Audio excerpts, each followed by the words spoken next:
네, 안녕하세요. 이제 수업 진행하겠습니다. 그래서 오늘은요, 전체적으로 이제 봤을 때, 이제 우리가 이제 중간고사 이후에 이제 후반부가 시작되는데요. 이제 회로 해석법을 다뤄보도록 하겠습니다. 교과서로는 이제 4장에 해당되고요. 이제 4장에서의 가장 중요한 내용 중에 하나는 이제 이 선형법과 중첩법을 지난번에 다루었고, 오늘은 이제 노드 해석법을 이제 주로 다룰 텐데요. 이 노드 해석법은 이제 메시 해석법과 더불어서 이제 시스템을 해석하는데 굉장히 강력한 도구를 제공합니다. 여러분들이 이제 직접 느끼셨겠지만 우리가 중첩성에서도 키르호프의 법칙을 사용하기도 하고 경우에 따라서는 전류분배, 전압분배를 사용하기도 하죠.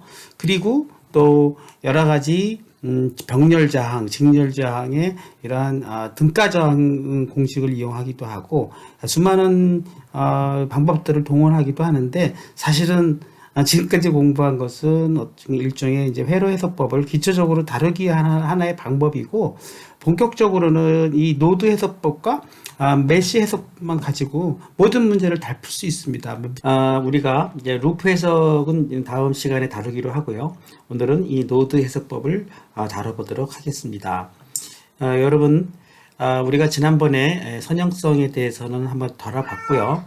이 회로 해석 자체가 상당히 책도 그렇고 내용이 약간 왔다 갔다 해요. 그래서 여러분들이 중심을 잡기가 좀 어려울 때가 있고 또 문제마다 그 문제에 스페셜하게 전형적으로 푸는 해법인지 사실 우리가 여러 가지 학습을 할 때 개념을 잡을 때 가장 좋은 것은 케이스 바이 케이스가 아니라 이거를 일반화시킬 수 있느냐 하는 개념이거든요.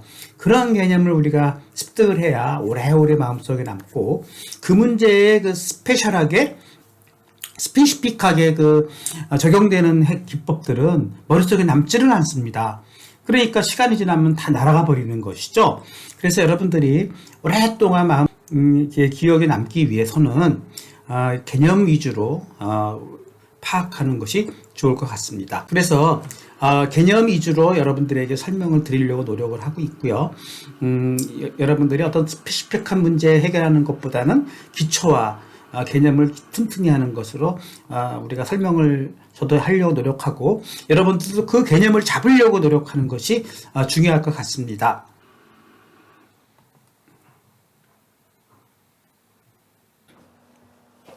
네, 그러면 이제 본격적으로 노드 해석법을 다뤄보도록 하겠습니다.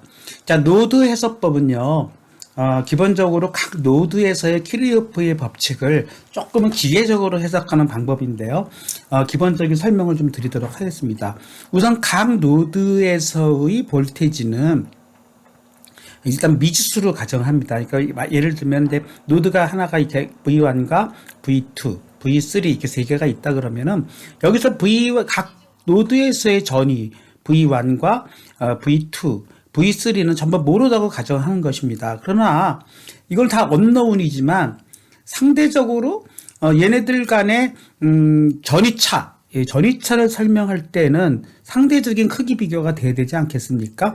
그래서 기준점을 하나 정해야 되는데요. 예를 들면 3가 그라운드로 우리가 딱 0으로 본다고 한다 그러면 누가 보아도 V1은 V3보다는 큰 쪽이겠죠. 그러니까 V1은 V3보다 크다. 이렇게 방향을 정하니까 이쪽이 플러스, 이쪽이 이제 일단 마이너스라고 정하고요.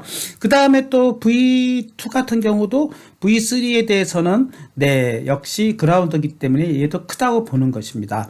그러나 얘가 V3를 기준점으로 잡았기 때문에 V1이 더 높고 V2가 더 높지만 V1과 V2 상으로는 어느 쪽이 더 높다고 말할 수는 없겠죠.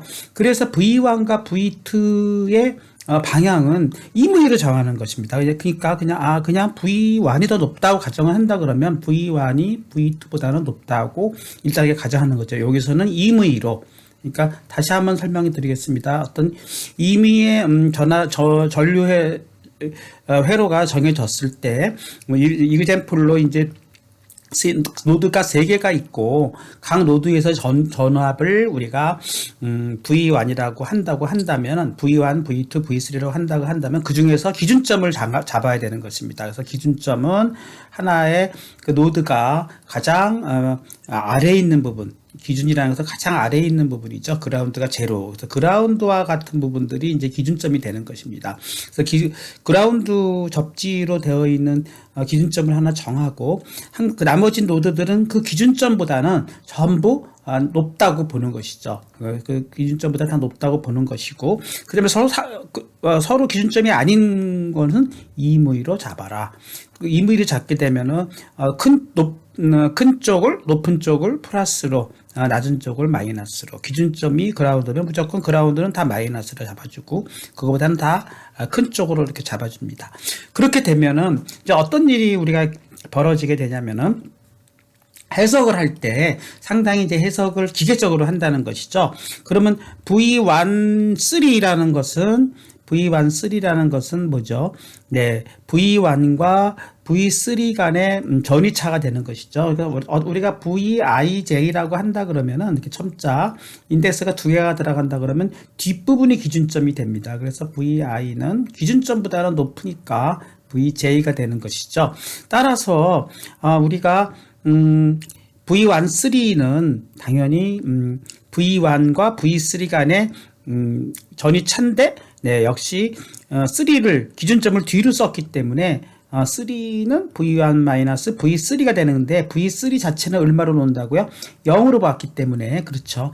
우리가 V1, 3는 그런 식으로 표현이 되는 것이고, V2-3도 마찬가지죠. V2-3라고 한다면 기준점을 3로 본 것이죠. 그러니까 V2-3는 V2-V3가 되는 것인데, 역시 V3도 0으로 보았기 때문에 네, 이런 식으로 표시가 될 수 있는 것이고, 근데 문제가 되는 것은 V1과 V2 간의 쪽인데 우리는 V1을 더 높다고 가정했기 때문에 2를 뒤로 쓰는 것입니다. 그래서 V1, 2로 쓰는 것이고, 당연히 V1과 V2의 차이로 이렇게 표시를 하는 것입니다. 다른 예로 한번 들어봐서 이 노드 해석법을 또 한번 해볼까요? 네, 한번 해보겠습니다. 다른 예로. 만약에 노드가 4개가 있다고 가정합시다. 어떤 노드가 이렇게 하나, 둘, 셋, 4개가 있고요. 그쵸? 그럼 번호를 이제 1번, 2번, 뭐 시계 방향으로 3번, 4번이라고 보겠어요. 그리고, V4가 그라운드로 이렇게 되어 있고, 얘네들 간에 뭐 이런 식으로 막 그려보겠습니다. 이런 식으로 회로가 구성됐어요. 네. 이렇게 노드가 이렇게 구성되어 있지 않습니까? 그렇게 구성되는 것에, 다시 한번 그려볼까요? 너무 좀 그림이 좀 이상해졌습니다. 자, 노드를 하나, 네, 둘, 셋, 넷 이렇게 그려주고, 요것이 그라운드. 네, 그리고 1번, 2번, 3번, 4번이라고 이렇게 여러분들도 한번 제 강의를 들으시면서 노트를 열어가지고 한번 이거 같이 그려보시면서 한번 해보시기 바라겠습니다. 그리고 이제 뭐 저항으로 표시해 볼까요? 다시 뭐 2번과 3번의 저항이 있고 3번과 4번의 저항이 있고요. 1번과 4번의 저항이 있어요. 또 이쪽으로도 저항이 있다고 가정하겠습니다. 네, 이 정도로만 해보죠. 네, 아까 거랑 너무 복잡하니까. 자, 이래 놓고 여기서 전압 방향을 어떻게 결정할 거냐는 거예요. 그러니까 문제는 뭐냐면 여기 이쪽이 1번이 그라운드이기 때문에 네, 그라운드에 해당되는 것은 제일 낮다고 보는 것이죠. 그러니까 여기를 다 마이너스로 보는 거죠. 여기를 마이너스로 본다 그러면 그라운드보다는 V2는 항상 큰 것이고 V4도 큰 쪽으로 표시를 하는 것이죠. 네, 이렇게 표시를 하는 것입니다.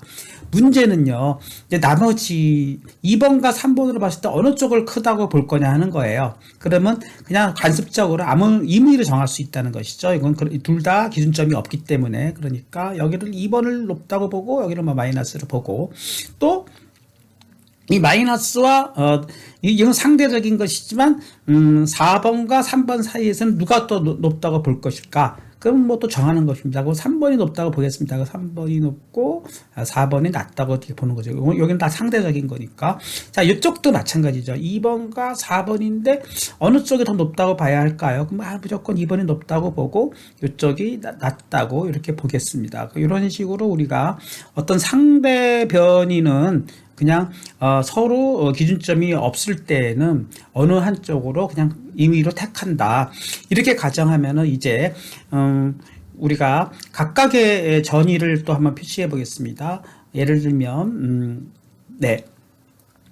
여기를 이제 전위를 V2라고 하고요. 여기는 이제 V3라고 하고, 여기는 V4라고 하겠습니다. 여기 또 V1이라고 하죠.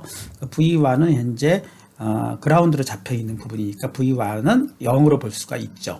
자, 이런 상태에서 이와 같은 표기법으로 한번 각 전위차들을 계산해 보도록 하겠습니다. V12인데 1이 그라운드로 기준점이 잡았으니까 얘는 무조건 V21으로 적어야 한다는 것이죠. 뒷부분이 기준점이 돼야 되는 것이기 때문에, 그래서 얘네들은 앞부분에서 뒷부분의 기준점으로 뺀다고 했고, V1이 0으로 잡혔기 때문에 얘는 그냥 V2로 쓸 수가 있는 것입니다.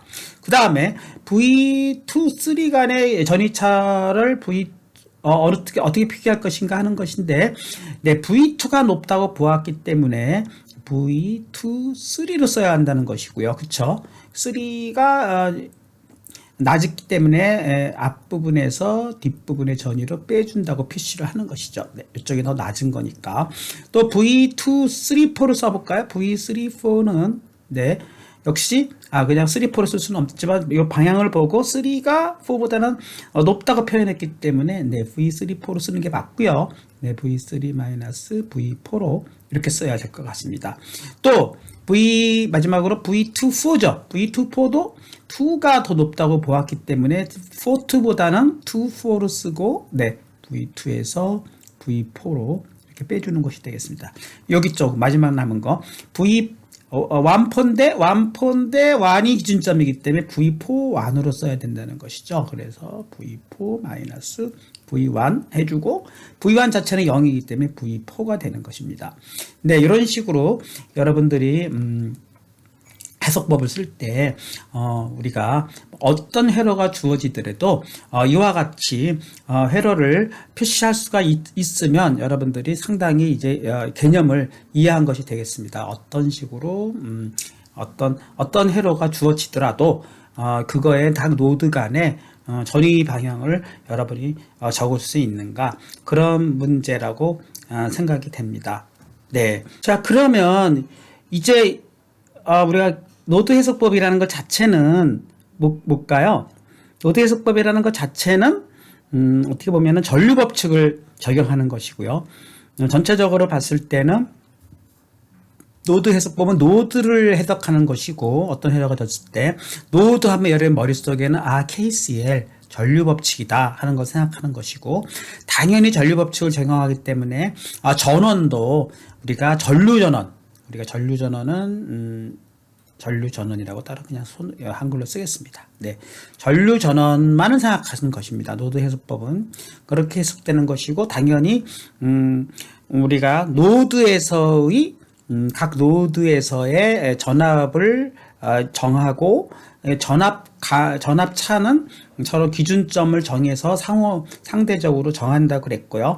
그 다음부터는 이제 간단하게 KCL 법칙을 적용할 수가 있는데, 전류의 방향을 또 어떻게 정하냐면은, 네, 우리가 노드에 들어가는 것을 플러스로 보고, 노드에서 나오는 것을 마이너스로 정합니다. 그러니까 결국은 어느 쪽의 전압 방향을 보고, 네, 전압 방향을 보고 전류의 방향을 정할 수가 있는 것이죠. 예를 들면 플러스 마이너스로 흐르면 전류는 이 방향으로 흐르는 것이고요. 그렇죠? 그 다음에 여기 항상 전류는 전위가 높은 쪽에서 낮은 거로 흐르니까 이렇게 흐른다고 보여지고, 얘는 이렇게 흐른다고 보여지고, 얘는 이렇게 흐른다고 보여지고, 얘는 또 이렇게 흐른다고 보여야 되지 않습니까? 이런 식으로 전류의 방향은 한 높은 쪽에서 낮은 쪽으로 흐른다고 보고, 그 다음에 여기에 대해서 또 전류에 대해서 우리가 번호를 붙여 나가야 됩니다. 그래서 뭐 전류 방향을 여기를 예를 들면 뭐 I1이라고 하겠고요. 여기를 뭐 전류 방향 I2라고 할까요? 네, I2, 여기를 I3, 여기를 I4, 그쵸? 여기를 I5, 뭐 이런 식으로 다 이렇게 정해 봅시다. 그렇게 되면은 우리가 어떤 식으로 전류 법칙을 적용할 수 있는지를 한번 살펴보도록 하겠습니다. 자, 한번 적어 보겠습니다. 노드 1에서의 전류 방향을 한번 정해 보도록 하겠어요. 노드 1. 자, 1번. 네. 요 그림으로 보고 하겠습니다. 그러면 여기서는요, 네, 들어가는 것을 플러스로 한다 그랬으니까 들어가는 것이 지금 i1 하나 아닙니까? 그러니까 i1이 플러스고 그 다음에 네, 또 들어오는 거니까 i5가 플러스 아닙니까? 그러니까 i5가 네, 플러스가 되는 것입니다. 그렇죠? 그 다음에 그렇죠. i5가 플러스. 그 다음에 나가는 거는 현재 이 지점에서는 없지 않습니까? 다 들어오기만 하죠. 그러니까 여기서 나가는 거는 없으니까 그대로 0 이렇게 놓고 두 번째 2번 노드 한번 보죠. 2번 노드는 지금 여기가 3개가 연결되어 있는데 전부 나가는 방향으로 표시되고 있지 않습니까? 그러니까 들어가는 것은 현재로서는 없으니까 뭐 들어가는 거를 왼쪽으로 표시한다 그러면 들어가는 거의 전류의 합은 0이고 나가는 것은 i1, i3, i 네 여기를 i2로 했나요? 어디를 하나, 둘, 셋, 넷, 다섯이죠. i1, 네, i2, 여기를 i3로 했네요. 네, 이쪽이 제가 어디가 어딘지를 몰라가지고 네, i3는 이쪽입니다. 그러니까 결국은 i1, 네, i2, 그쵸. i3가 전부 나가는 방향으로 해서 전부 0이 되는 것입니다. 자, 3번에서는 어떻게 할까요? 자, 3번 노드에서는 네, 보니까 i2는 들어오고 있고요. i4는 나가고 있습니다. 네, 여기 두 개밖에 없습니까? 그러니까 들어오는 쪽이 i2, 나가는 것이 i4가 되겠죠. 네, 4번 노드 한번 해보겠습니다. 4번 노드는 자, 이쪽도 3개가 모여 있는데 네, 들어가는 것은 i4와 i3, 나가는 것은 i5네요. 그러니까 i3와 i4가 들어오고 나가는 것은 i5가 되겠습니다. 그 다음에 1번 노드 1번, 2번, 3번 다 했지 않습니까? 네, 이런 식으로 우리가 각 노드별로 표시할 수가 있습니다. 네, 교과서에 나온 이 3개짜리 노드에 대해서 또 한번 써보겠습니다. 자, 여기서도 한번 어떻게 했죠? 하나, 둘, 3개인데 3번을 지금 기준점으로 잡았어요. 3번이 그라운드로 잡힌 것입니다. 3번이.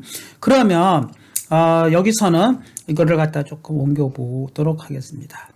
자, 다시 표시하겠습니다. 자, 3번이 그라운드고요. V1을 이쪽이 그라운드라고 봤을 때 그렇죠. 3번에 대해서 V1이 그라운드니까 이쪽이 높다고 봐야 되고 이쪽이 낮다고 봐야 되고 당연히 이쪽도 이쪽이 높다고 봐야 되고 여긴 낮다고 봐야 되겠죠. 이 상호간에는 임의로 정하는데 이쪽을 높다고 봤어요. 그러니까 이쪽이 낮다고 봤습니다. 뭐 이 사이에 소자는 뭐가 있든 뭐 지금 우리로서 생각할 수 있는 건 뭐죠? 저항밖에 생각할 수밖에 없지만 뭐가 됐든 간에 이 상호 간의 전위차는 네, V1이 높으니까 V12가 되겠고요. 그 다음에 당연히 3보다 높으니까 V13, 그 다음에 V2도 3보다 높아야 되는 거니까 V2 1이 돼야 될 것 같습니다. 그리고 그 표기법에 따라서 앞에서 뒤로 빼주는 그런 형태니까 우리가 아까 했던 거랑 똑같은 해법으로 쓸 수가 있어야 되겠죠. 이렇게 써주시고 네, 노드 해석을 한번 해보겠습니다. 노드 해석을 통해서 각 노드에서 들어가는 거와 나가는 거의 합이 같다. 자, 들어가는 것을 플러스로 보고 들어오는 거의 합과 나가는 거의 합이 같다. 그렇죠? 그래서 각각의 들어오는 전류와 나가는 전류의 합을 양쪽으로 놓고 쓰겠습니다. 그러면 자, 1번 노드에 대해서는 어떻게 쓸 수 있죠? 예, 들어가는 것이 지금 전류 방향을 한번 적어 보겠습니다. 플러스 마이너스니까 이쪽으로 표시돼야 되겠죠?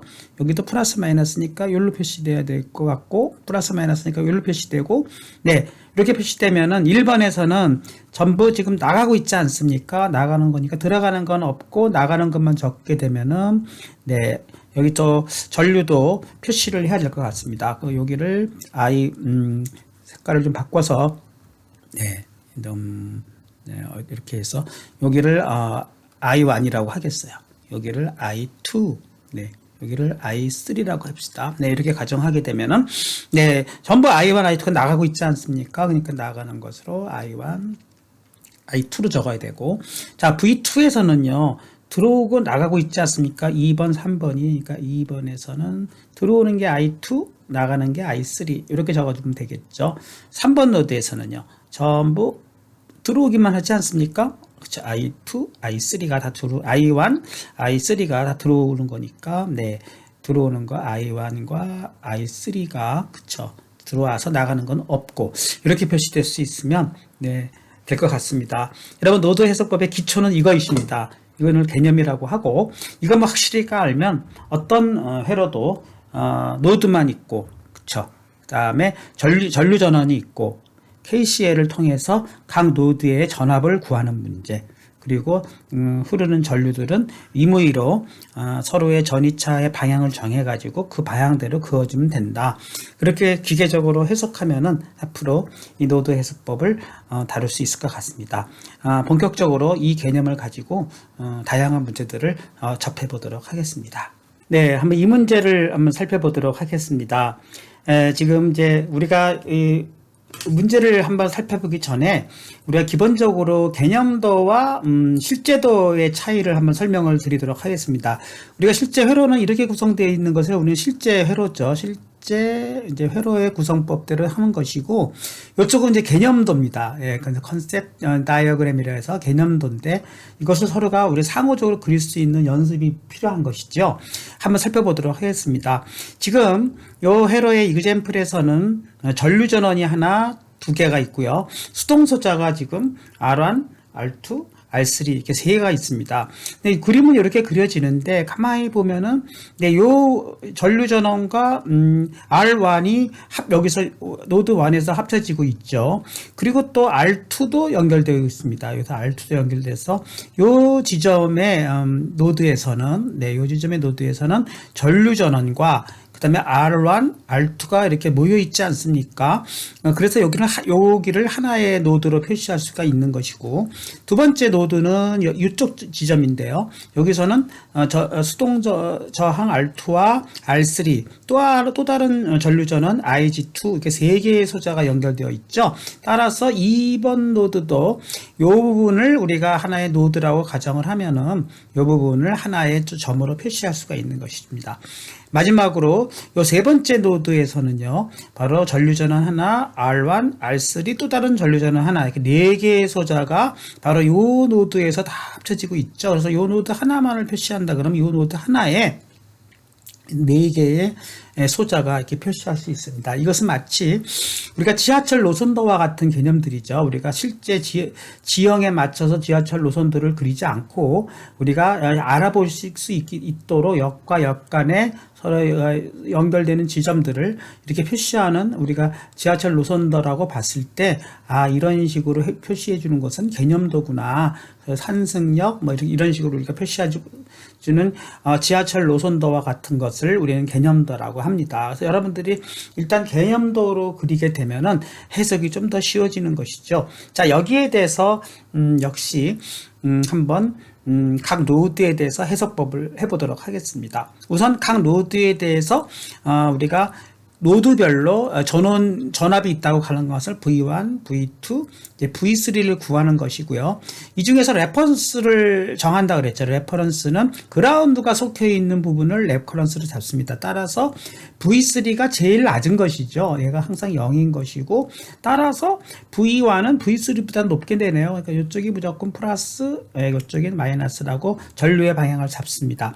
V1과 V2는 우리가 무조건 임의로 잡을 수가 있는데, 그냥 이쪽이 V1이 더 높다고 가정을 하게 되면은 이쪽을 그냥 이렇게 잡은 것이고요. 그 다음에 V2와 V3는 V3가 역시 그라운드이기 때문에 항상 이쪽이 높은 방향으로 이렇게 잡아주게 됩니다. 전류의 방향은 우리가 임의로 잡아줄 수가 없어요. 주어진 대로니까, 들어가는 쪽이니까 플러스, 나가는 쪽이니까 마이너스로 무조건 잡아주게 되면은 우리가 전류, 자, 다시 한번 정리해드리면, 각 노드에서 미지수로 unknown variable로요. 미지수로 각 노드의 전압을 V1, V2, V3 이렇게 노드 번호에 맞춰서 정해 주시고, 그 다음에 기준점을 잡아라. 네, 레퍼런스를 잡아라 하는 거니까, 레퍼런스는 회로도상으로 그라운드가 표시된 부분으로 레퍼런스를 잡는다 하는 것이고요. 그 다음에 세 번째로는 상대적인 전이차는 우선 그라운드를 기준으로는 항상 얘가 낮다고 보고, 그 다음에 항상 나머지 노드들은 전류들은 전부 그라운드보다는 높다고 전압 방향을 잡아주고, 두 개 간에는 어느 게 클지는 아무렇게나 결정될 수 있는 것이니까 이 중에서 임의로 한쪽 방향을 먼저 잡아놓는다. 그러니까 V1이 더 높다고 잡는다. 이렇게 되면은요, 전류의 방향을 정할 수가 있는 것입니다. 자, 전류는 마찬가지로 여기를 우리가 I1으로 정하고요. 그 전류는 좀 다른 색으로 표시해 보도록 하겠습니다. 네, 전류는 뭐 이쪽을 I1이라고 정해 보겠습니다. I1. 또 이쪽으로 흐르는 것을 뭐 I2 이렇게 잡아봅시다. 그러면 내가 이미 화살표를 이렇게 표시한 이유는 왜 그렇죠? 이쪽이 플러스이기 때문에 전류는 항상 우리가 전압 방향의 플러스에서 마이너스로 흐른다고 봤기 때문에 이렇게 정하는 것입니다. 그러니까 이쪽이 I3라 그러면 I3는 또 어떻게 될까요? 네, I3는 당연히 플러스에서 마이너스로 흐르는 방향으로 이렇게 전류의 방향을 잡습니다. 그러니까 전류의 방향은 네, 전압 방향으로 잡는다. 이것이 또 키포인트입니다. 그래서 여러분들이 먼저 전압 방향을 설정해 놓고, 또 전압 방향을 설치하기 위해서는 또 뭐죠? 기준점부터 잡는다 그랬죠. 기준 전압을 잡는다. 1번. 그 기준 전압을 잡기 전에는 뭐죠? 각 노드에 번호를 붙인다. 각 노드의 전압을, 그쵸, 1, 2, 3, 4 노드 번호대로 붙인다. 이것이 첫 번째 해야 될 일이죠. 첫 번째 해야 될 일은 V1, V2, V3 이런 식으로 각 노드별로 미지수는 V니까 V를 중심으로 해서 잡아 나가고, 그 다음에 기준 전압을 설정하죠. 그라운드를 찾는 것입니다. 그 다음에 그라운드를 찾으니까 그라운드를 찾은 것에 대해서는 항상 그 부분을 따라서 전압 방향을 정해주는데, 네, 항상 그 기준 전압보다는 항상 위로, 기준 전압보다는 항상 위로 잡고, 그 다음에 서로 기준 전압이 아닌 경우에는 임의로 잡는다. 임의로 잡아놓고, 자, 잡은 상태에서 전압 방향에 대해서 전류의 방향, 요것이 기준 전압을 잡는다가 2번, 전압 방향을 잡는다가 3번, 전류 방향을 잡는다가 4번 단계네요. 4단계에서는 전압 방향대로 전류 방향을 설정해 준다. 그럼 5번은 뭐예요? 이제 키르요프의 법칙을 적용하는 것 뿐입니다. 들어가는 거의 합과 나가는 거의 합이 같다. 그렇게 전류들의 그것만 기계적으로 잡는 것이니까 여러분들이 이 문제들을 앞으로 풀 수 있는 것입니다. 네.